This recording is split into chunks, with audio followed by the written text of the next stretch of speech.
talk about what we were going to talk about already. And then it was like, okay, so, you know, I'm going to show some, like, I'm going to show some images. And it's like, yeah, I'm just going to let my images just coast through. But, you know, you went into great exacting detail. And I was like, wow. And then my mic was off.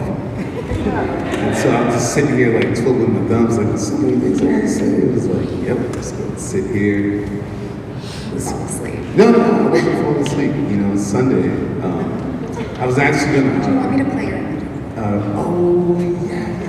Yeah, we can do that. I was going to read from my teleprompter, the blood of Jesus, boy, what a girl, sepias.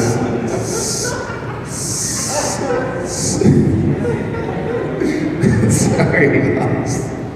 You know, yesterday was kind of weird because yesterday I went to this really horrible potluck. And you know when you go to a potluck and you just see a bucket of KFC, like, I mean, like, nobody even tried. Nobody tried. Like, you know what I mean? My grandmother's mac and cheese, and I was like, man, y'all could have just got the mac and cheese from KFC too. I mean, if it's gonna be garbage, it's gonna be trash, and they just trash it all. Saw Oscar the Grouch sitting in the corner. So, I'm for Two Feathers or Umar Rashid or whatever name that I go by for the week. And I make historical, I've created this fictional history because initially I was trying to search for my identity as a Black American in the United States. And the interesting thing about being Black American is like, I have no real, I mean, until Ancestry.com came out, I had no real connection to content, you know, and so like now I'm like, oh, I'm 89% Nigerian, man, I'm going to Lagos next week, big old flag, y'all owe me, homie. So it's just like, it's just very saddening, this thing, and I remember like, you know, being a kid, like, you know, just like seeing everybody else, like, you know, celebrate your culture day, and I was like, ooh, yeah, I'm not about to put a burlap sack of cotton on my back and dance, you know, so, I mean, it's horrible, but I can laugh about it now, but it's still a reality. It's still a reality for a lot of Black Americans, and, you know, so that's what prompted me to do what it is that I do, and prompted me to want to know more about the world, to kind of come up with, if I didn't have an identity, I would create one. And so, you know, given like, you know, the stories of like, oh yeah, your great-great-grandmother was 90% Black-footed, you know, so I was like, okay, well, I'll take that, take the Irish rape case, Scots-Irish rape case, flip that into all this, and then make an identity based on that and create a body of work. And so it started out really kitschy at first, like I wasn't really trying to do anything. I was selling hookahs downtown. Still got some deals on hookahs, so after this is over, if y'all want some hookahs, just hit your boy up. You know what I'm saying? Sell pipes, pipe bags, anything, you know, anything you need, I got you. So, always hustle. I'm from Chicago, that's what we do. In Chicago, we invented the hustle. Now everybody else is just playing at it, but we invented the hustle. So if you want to learn how to hustle, I'll be around outside selling CDs, even though nobody uses them anymore, MP3s or whatever. So yeah, and yeah, I'm also an amateur comedian. So yeah, I'm not going to really talk about the images. If you see an image later on when we start to do our Q&A, you can ask me about any particular images or how I came up with things.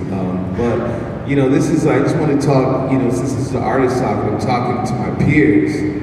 You know, I'm not talking to the Rothschilds or whatever, you know, like I'm talking to the homies. Unless y'all got money, you know, I'll let your boy outside the parking lot. But I'm just really happy that Lisa invited me. I'm glad that Samira acquiesced after I asked her a million times to be. Because it's like, Samira was like, man, like everything I say is going to sound really idiotic after Samira this time. But, you know, that's not necessarily true. It's just different ways, different modes of communication. Oh yeah, that's a good one. That took a long time. That's pen and ink. So anyway, I moved to Los Angeles in 2000, right before September 2000. And so this has been kind of my adopted home. And Los Angeles actually really helped me, just the way the city is laid out actually helped me come up with the story. It helped me grow my narrative because Chicago, I don't know if you know about it, but Chicago is extremely segregated. So I spent my whole life not knowing that white people actually existed. Outside of the neighborhood, I had no reason to go to the white areas of Chicago. Because if you did, there was violence or whatever, there was something. So, but my grandmother, she always made it a point to go to the most violent, racist white neighborhoods and you're stronger than them and you're proud, be proud. I was like, we're gonna die. We're gonna die, grandma. We're gonna die. This Charmin that you need to get, this ultrasound, we could have got that back about 40 blocks away. Didn't have to take a bus to get there. Chicago's very segregated. But when I moved here, I realized how LA is incredibly segregated as well. And it was so weird. I was like, wow. When I first got off the plane, I was like, man, this is what NWA is talking about. I've got houses, single level houses with beautiful gardens. Well, at least gardens, you see grass, you see those flammable palm trees all the time, and olive trees and hills and rolling mountains. I was like, what is the cause for the violence here? When you think about New York, Chicago, you get it. Or Philly, it's dismal. It's all gray. The city is gray, with the exception of a few bright spots of green, but it's a gray city. So when I got here, I really didn't understand why LA was what it was, and then later, I moved to East LA. I started off in Westchester, technically Inglewood, but it was really Westchester. Inglewood, technically Westchester, just 2 blocks away. But I was trying to claim the wood one time. Someone said, "No, man, you live in Westchester, homie." And I was like, "Okay, all right, you don't have to say that, but yeah." I lived in Westchester for my first year here. Then I moved to a hotel downtown LA, and that was a really rich experience. I got to see, I think Miranda July was living in that same hotel for a while. It was a really strange place. The places where you have to share a bathroom, you got a hot plate. Well, I'm not saying you guys had dinner, but you're like, yeah, man, I know what you're talking about. You don't have to know what I'm talking about. It was just an interesting place for that moment in time. And then I ended up moving to East LA. And East LA was really weird and strange because at the time, a particular gang was targeting African Americans. So when I got there, and this is knowing the history of Los Angeles and Pio Pico and how pretty much every Mexican or Spanish citizen who had lived in California were Afro-Latino at some point, to have this level of extreme hatred and racism directed at me and people who look like me was very jarring. So after a while, I started to go out into the neighborhoods and talk to people and speak to the people in the community. Brushed up on my Spanish, started learning a lot more Spanish, and it's still bad, but it's just really interesting. I was like, man, you go from one place where people calling you nigger, and then you come to a place where they call you a mayate or something else or something the equivalent, the same equivalent. I was like, wow. And the geographical distance from hatred is it's a snap, So it's anyway, I'm not here to shit on LA. I'm actually continue to move on, but because I still live there, and that's why I'm not really name no names, because I want to live, love life, get some of that Hop Johns. Yeah, see you back there, Ray. Give it up for Ray, everybody. Hop Johns. So anyway, but what I really want to talk about today is, if you're I just got back from Miami, and talking about Miami with a lot of people, and we've had great success stories. Like, I sold everything in Miami. I came back, but I'm balling. Come to my house. Let's have dinner. I was like, yeah, okay, that's great. Steaks, all that. And then some people was like, I had a horrible time in Miami. Like, I didn't sell anything, And so Miami is like, for the people who don't know, the art fairs in Miami are the kind of, that's the last paycheck you get as a working artist for the year. So because then in the wintertime, like, people got taxes and stuff, so you don't really start getting paid again until like March. So Miami is like that last check. So the art fairs out there is where you get paid. And I talk a lot about getting paid because I have a family, I have 2 children, I have a wife who loves cashmere. And it is, I gotta make that, just ultimately, I have to get paid. So I treat this as, my art practice. I'm gonna make art anyway. If I'm not making money making art, I'm gonna make art anyway. So I might as well get paid for it. Might as well get paid to do what I love. So I talk a lot about money and monetizing your art. And so Samir and I couldn't be more diametrically opposed in this regard. But if I made it, it has value. And money itself has no inherent value. Even gold, somebody said that gold was valuable. Could have easily been a seashell or I don't know. Actually, shells were valuable at some point. So, whatever people talk about, they talk about the capitalist system and all that. At the end of the day, you gotta get paid, you gotta take care of your family. You need money to survive. So, and I'm going off on some serious tangents. Did I see it your time? Did I see it your time? Did you tell me? That's our cue, because I can really tie the line back and go on some serious tangents. So like back to Miami. When I was in Miami, when I got back and I was talking to everybody, they were saying like, well, hey, how do you do it? And how do you get the gallery? Or how do you talk to these people? How do you get them to take you to Miami? And all these things are kind of like fairy tales, It's all luck. It has nothing to do with how hard you work, what kind of work you make.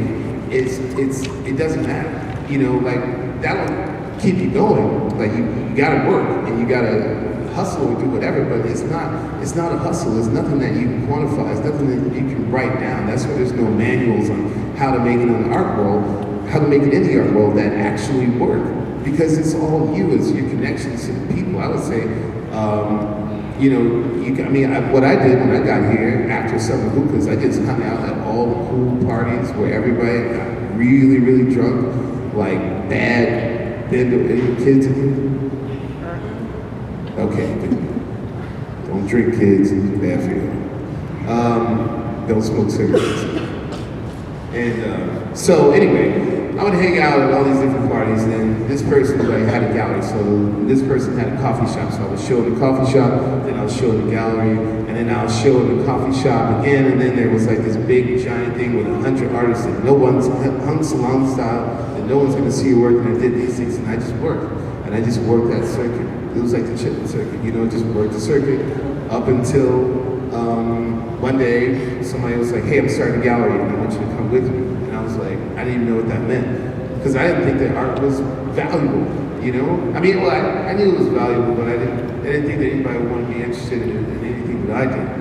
So when that happened, I was like, wow, this is interesting. So I said, okay, but again, I had no clue, there was nobody to tell me that it was all like this fairy tale, it was like this luck-based thing. And so then, you start moving along and you get the big head, like, oh yeah, man, I'm not doing that. Like, I'm not doing your coffee shop, bro. Like, I'm bigger than that. I'm gonna need a check up front,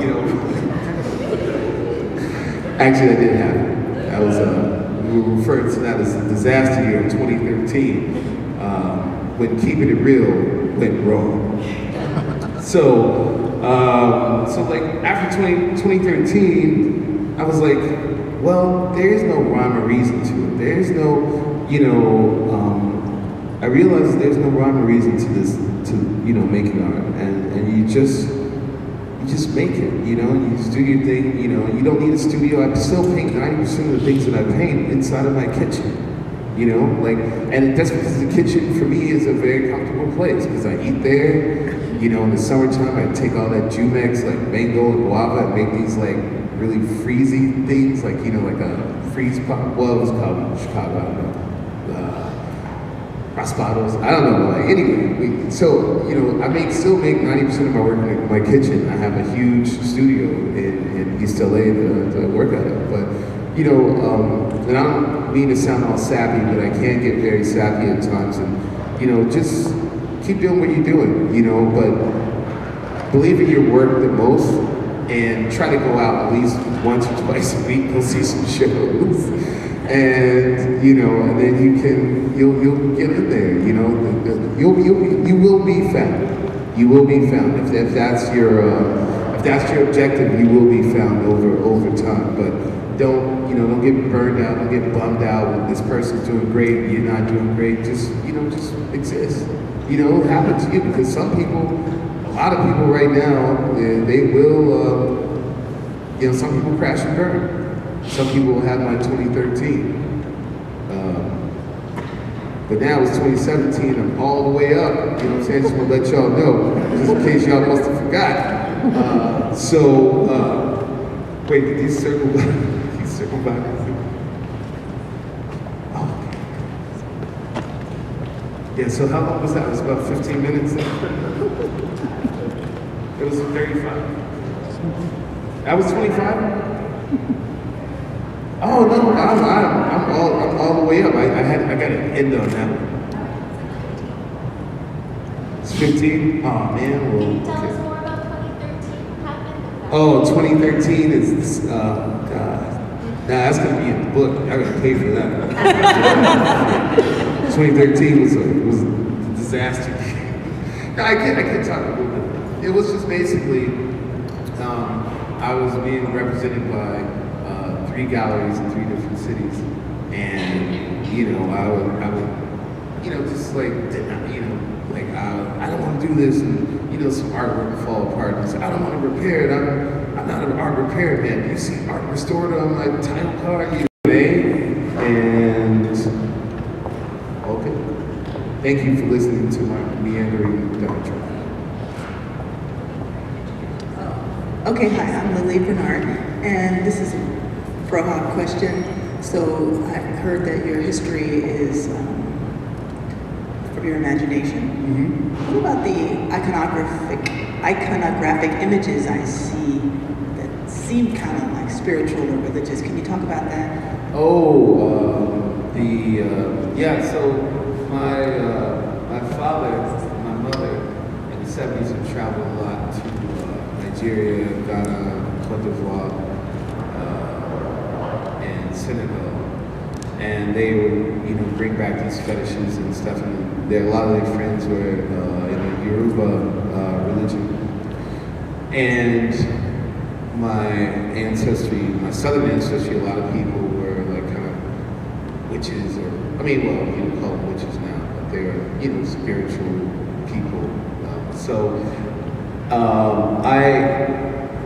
I just, those images are in my head, so whenever I think about, you know, all these fetishes and things that I've seen growing up, and that was kind of, and you know, they weren't really big on organized religion until my mother like felt that she needed to be, you know, and so it just all kind of resurfaced when I'm doing these stories about West African colonialism, and especially like when I started off in the Caribbean, and so when you get into the Santeria, and you get into hoodoo in New Orleans or Louisiana or Candomblé in Brazil, so you have all these spaces and these geographic locations where essentially the same things are coming in, and then that's where my world takes place, and so I just, you know, just take from history and recreate them.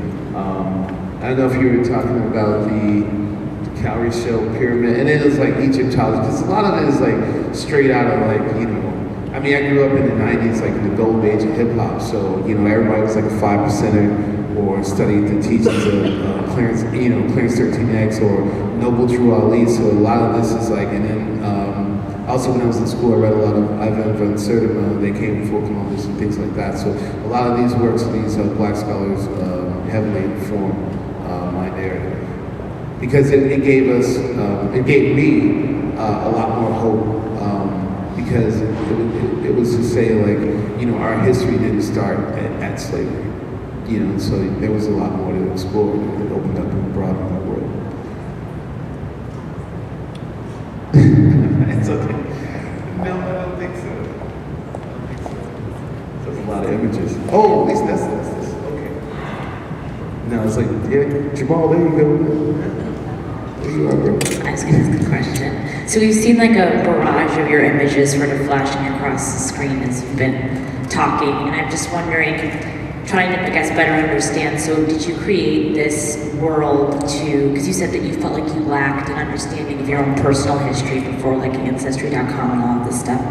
Did you create this world and these images, this conglomeration of images, you know, that are based on actual pieces of other people's history to sort of give yourself like a fictionalized sense of understanding of? Initially that was the motivation. I mean, it wasn't like in a totality. It wasn't like that's what. Yeah, I've condensed, I've synthesized this being, and now that's who I am. It wasn't like that, but it was more of like to just, I don't know, give myself, like, I just needed a boost. Like, I was just feeling kind of low, you know, around that time. And I wanted to do it, but then it turned into something totally different. I didn't know it was going to take off and expand the way that it's expanded. Like, I've been doing it for 11 years now. So that was where I was in the very beginning, but now it's taking a life of its own. But yes, initially it was to, you know, kind of like the works of, like I was talking about, Ivan Van Sertim, Yosef Yakin, and all these African scholars that, you know, were just going back before slavery, and they were finding all this stuff out about, like, oh, well, there's, you know, Great Zimbabwe wasn't like always Mugabe land or Rhodesia or whatever, you know, it was something different. And so, yeah, it was, yeah, I tried. Anything else you want to? Can I also, do you mind if I interpret also? Because this is something that Ray and I have been talking about with the food project, of like looking back generationally to see where certain foods may or may not have come from and things like that. And something that I think is really interesting, and this is an overlap in our work, is that one of the ways that colonialism, genocide, slavery, these things function is that, you know, as the rules go, the first thing you do is change the names, right? You have to erase the history, because having a history is what, there's something fulfilling and full about knowing from, you know, where you've come from to know where you're going, like that kind of old adage. And so one of the ways that, one of the tools of colonialism, one of the main tools of colonialism, is to erase the past, to completely sever the ties of the individual with anything that has come before, in order to empty the person, to be able to rebuild the person as slave, right, as uncivilized, as all these various things. And so to be a person that's, you know, to be Black right now, to be a descendant of slavery, to not know that history was done very intentionally. Yeah. Right? Exactly. And what that means is that disconnect, that not knowing, is actually is itself a descendant of the basic tools of colonialism. Like, and so that makes the imagination, to me, like the imagination, I don't feel like plays too much into my work personally, but when I look at your work, or when I think about what Ray is doing, for example, I think that the imagination is almost all we have to redraw those lines, because what's gone is gone. We can't pretend. Maybe Ancestry.com can give you something, but that's not going to actually be, I mean, it's maybe a genetic thing, but even then it's like so distant and so abstract, really. Even in its specificity, there's like an abstraction to say that maybe 90-some, or like whatever, 75% of me is from Nigeria. Like, what does that even mean? Like, which 75%? And which part of Nigeria? Because Nigeria didn't exist as the entity that Nigeria 100%. is. That's like post-colonial language anyway. So like, this is, or colonial language anyway. So the imagination is itself a tool. It is itself a rewriting, I wouldn't even call it a reclaiming because it's not it's an imagined space, and it's an absolutely necessary one because everything else has so intentionally been erased. Right. Yeah, it's a weird. I mean, it's a weird thing to deal with, and I'm still not. I'm still not done.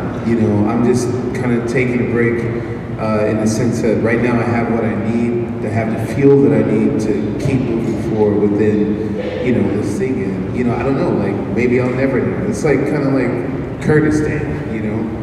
Like it's literally like Kurdistan. You never. I mean, you just like been wandering around, kicked out of places. Done horrible things have been done to you.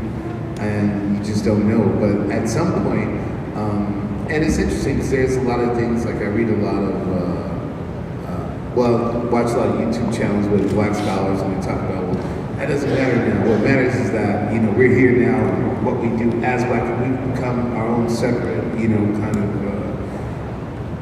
people, so we're black Americans, so we're different than there's black Brazilians and there's black blah, blah, blah. So I don't know, like maybe that might turn into something. But still, that laser beam to the past is irreparably damaged, unfortunately.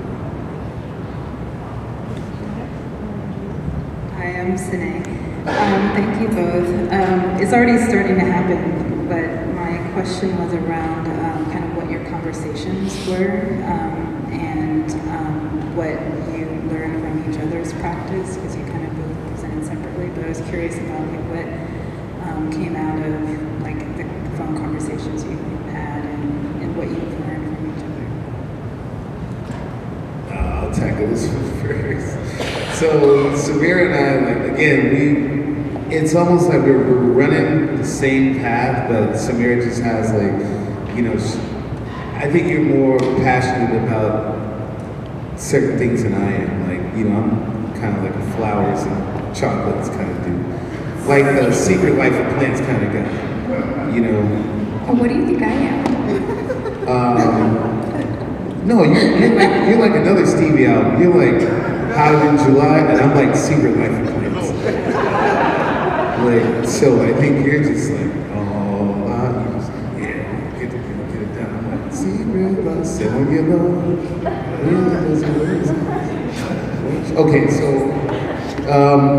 basically, I think when it comes to Samira and I, because we were talking about we agree with the same things. I just more of like in these days and times I try to be more of an everyman. Like I'm not trying to. I mean, I'm not trying to repeat 2013. It's when, and not saying that you are, you don't have I don't think you have a 2013 in your history. I mean, in your future. I just, I'm just trying to help people. I mean, because I don't feel, and this has nothing to do with Samira, but I just like, I'm more like Rosie because I want to see everyone get their shot. Like, I don't like being around people. I mean, I think everybody can get their shot.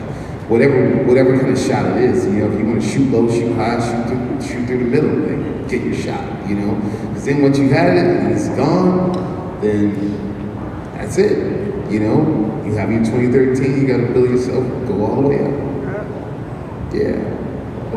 Umar. That had made no sense, by the way. That's it. Totally misread that question. A couple days ago when we were talking, Umar was like cracking jokes as usual, and saying that we should have a YouTube channel where I talk first and I break everybody down, and then Umar comes through and like builds something like that. Like that would be our, It's like a Master Blaster from Thunderdome. I never saw that. You never saw the Mad Max with Tina Turner? Okay, so we gotta watch that next week. Let's forward it to 2018 because that's what's gonna be.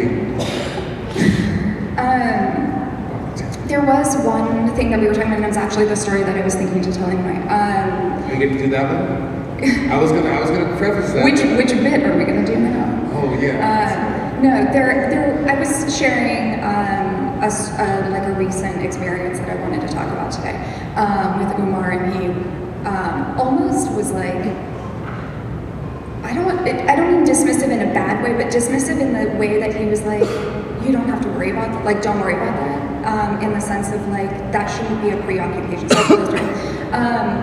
So we have this show that Lisa's also in that opens at Lace the first week of January on the 3rd.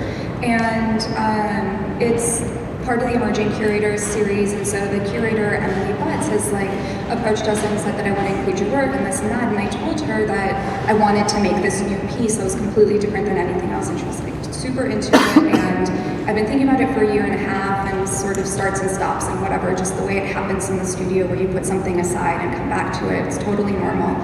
And I have developed this career anxiety when, as much as I want to not have this like preoccupation in this like careerist way, they do trickle in, and I hear, you know, like people talking and like all this kind of stuff about how my work hasn't changed enough over these years. And I work slowly, and there are things that I make everything by hand. That's one thing too. It's like this is like a long course of study and all this kind of stuff. But I do have this anxiety that my work hasn't changed enough. And so I was like, oh, this is going to be an opportunity for me to show something new, and then people will see that I can change, you know, that I'm not stuck in a rut and all this kind of stuff. Which this is the stuff that Umar is like, whatever, like, don't worry about it. But in my head, I'm like, well, this is actually, it was an interesting problem because I really, really wanted to make this piece.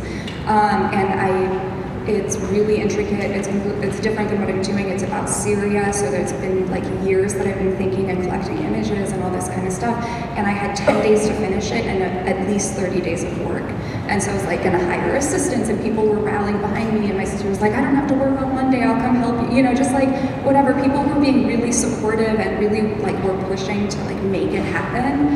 And I had this kind of like, first of all, I had nightmares and thrashing in my sleep about it. But more importantly, I kind of had to come to terms with the fact that it wasn't gonna happen, and I wasn't gonna be able to finish the piece. And this is a really banal problem, right? But it's like a real on the ground like studio problem. Like it's just not gonna be done. And what I had to come to terms with was that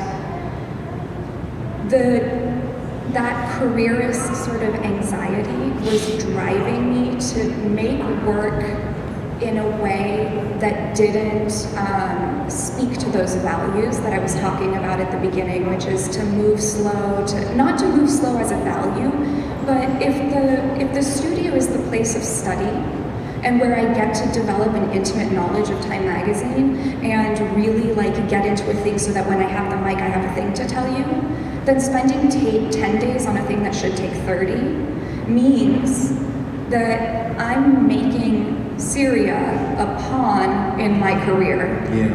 And that's it. And that I've learned nothing about Time magazine. I haven't engaged in any intimate way with the material. I haven't taken the time to finally do this thing that's slightly more intuitive, all because I have a career anxiety. And what am I going to do? I'm going to perpetuate what Time magazine does with Syria because I also have a career to worry about. Like that to me, these are the interesting moments where if we agree that the work is bigger than the individual objects, then those banal studio problems start to take on a political implication. Like, what does it mean to rush a 30-day project through a 10-day process? And like, politically, what does that mean? What does that mean as an artist? Like, to me,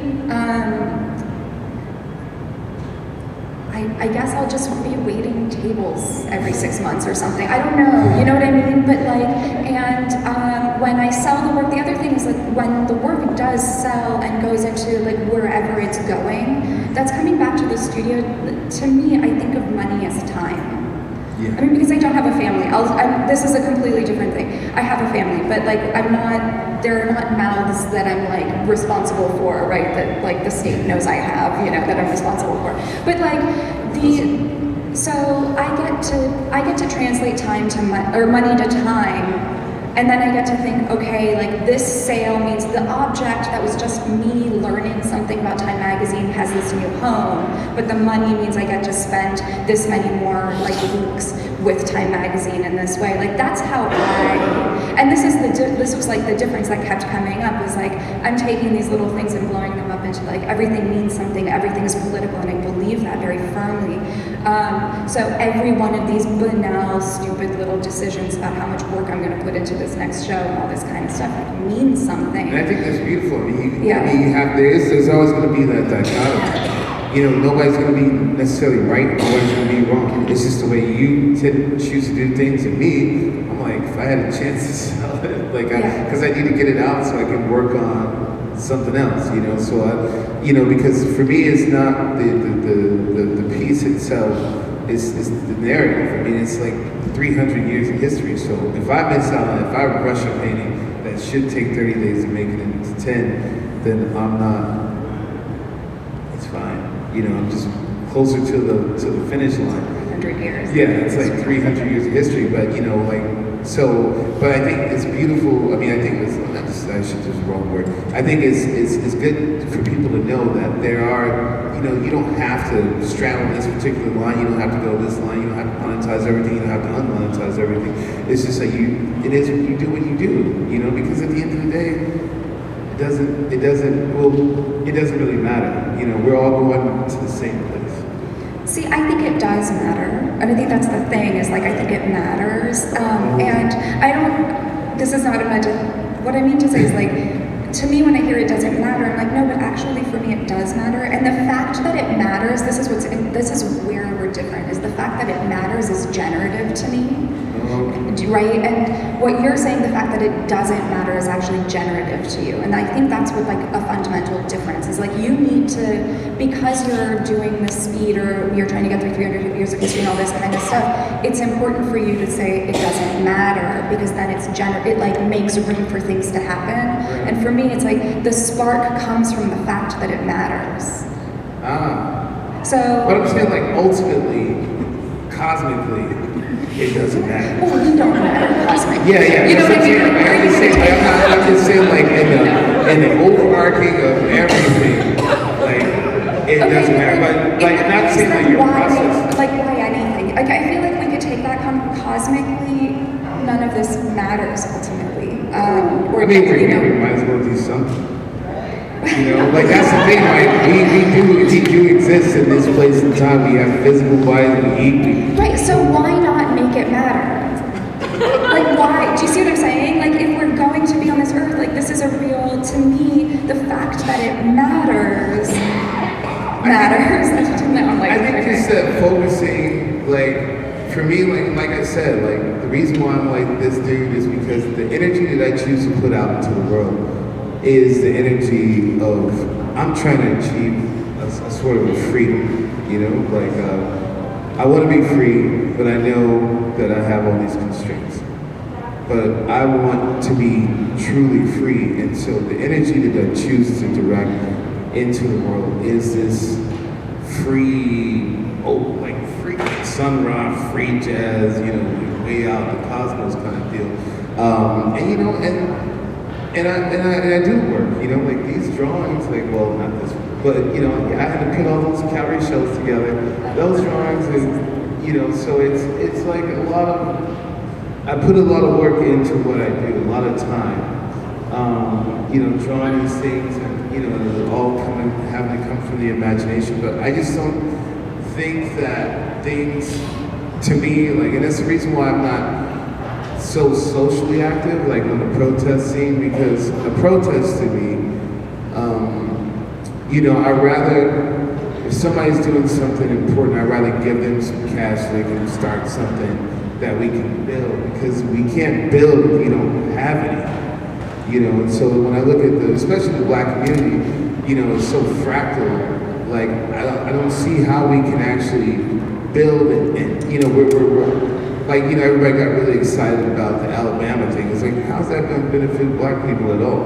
You know, it's like everybody's like, yeah, you know, but how will it impact our lives really? And so I just don't really see the point of a lot of different things. I had an interesting, I had a mentor as an undergrad, Peter Sellers, who's an opera director and teaches at UCLA. He used to teach these classes called Art as Social Action and Art as Moral Action. There were like 300 people. It was insane. And they were really incredible classes, but I took them like 4 times.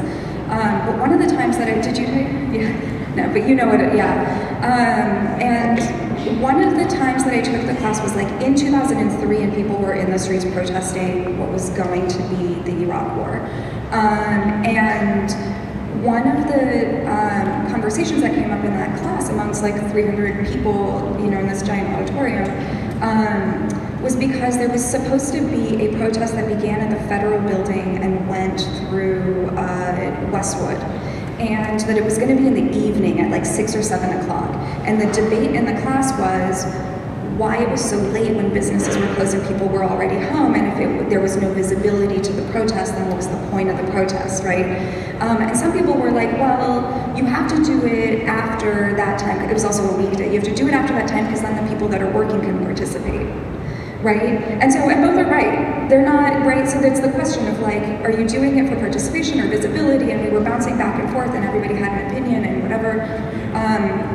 And Peter let it go. And then when it was all over, he was like, well, in my opinion, and this is the thing that's always stuck with me, and this relates back to all the things that I've been saying, and has really stuck. This is how I've conceptualized my practice, and so it's perfect that you're bringing this up, is he said that the protest is not the thing itself. The protest that's going through Westwood Village at 7 o'clock on a Wednesday is practice. It's the thing that, it's the equivalent of the musician that practices in the room, or the athlete that practices when nobody's watching, because they have to nail it when everybody's watching. And that marching through the streets, like in Westwood Village, whatever, that's practice for this other thing that we don't even know when it's gonna happen, but we have to fucking nail it when it does, right? We can't not have practiced, and that's the thing, is all of this is practice. Like even this moment is practice, because the thing that, like, I don't want to mess it up when it really, really matters on the cosmic level, if I should ever be so lucky. So, to matter cosmically is what I mean to say. So, and that has always stuck with me, that to me, I go to the protest because I want to practice the conversation with the person that probably agrees with me on many points, because I don't want to fuck it up when somebody that doesn't agree with me is listening. Like that to me is. I'll just roll with you because you're my friend. And I'll drag you along. Yeah, I'll roll through. But see, okay. So again, let me just further. That was a great example, but not black. I should say that's.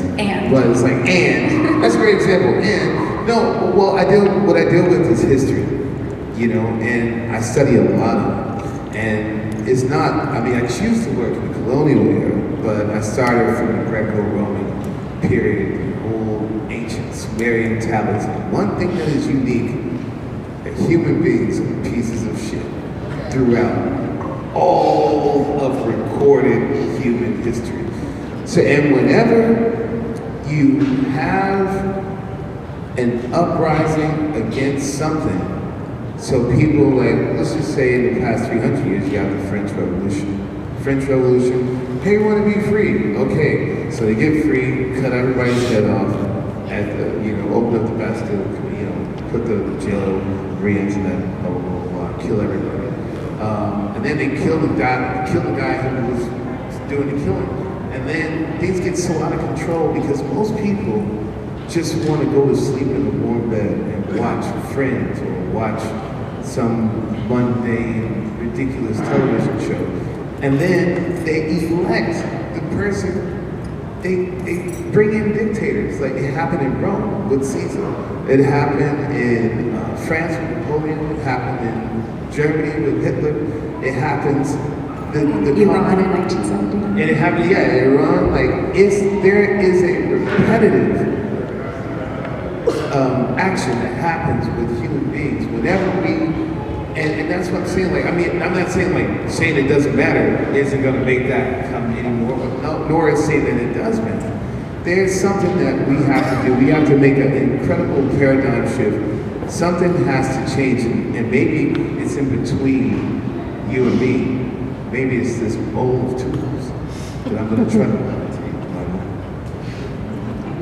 Sure. Sorry to make light of that situation, but I don't know. Like I think we're doing something wrong, and we've probably been doing it for 3,000, for 2,000 years. Something isn't really connected because we've never changed. I mean, I think this is why systems are interesting to me, is understanding how that narrative that you just described is constructed, and how we use that construction as a way to propel us into the next thing. Right.